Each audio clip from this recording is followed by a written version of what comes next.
Today is August 26th and it is National Dog Appreciation Day. So I thought I'd introduce you to some of Homeward Pet Adoption Center's finest right now. We have got a number of very sweet, playful kids in the bunch. This is Susie, and back behind her is Jasmine. And this wonderful girl is Lola. She's been with us for quite some time, but she'll definitely stay with us until she gets the perfect family. The handsome boy behind her is Bentley. And then I have to introduce you to Spade. She is very sweet. She just came to us from the Yakima shelter. We get about, I don't know, once a week transfers in from Yakima and other area shelters, but this is Spade.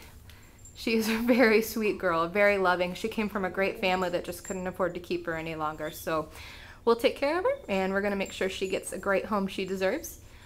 So again, if you'd like to meet any of our dogs, we're at Homeward Pet Adoption Center. You can check them out online. It's www.homewardpet.org, and definitely see if someone will fit for you. Happy Dog Appreciation Day!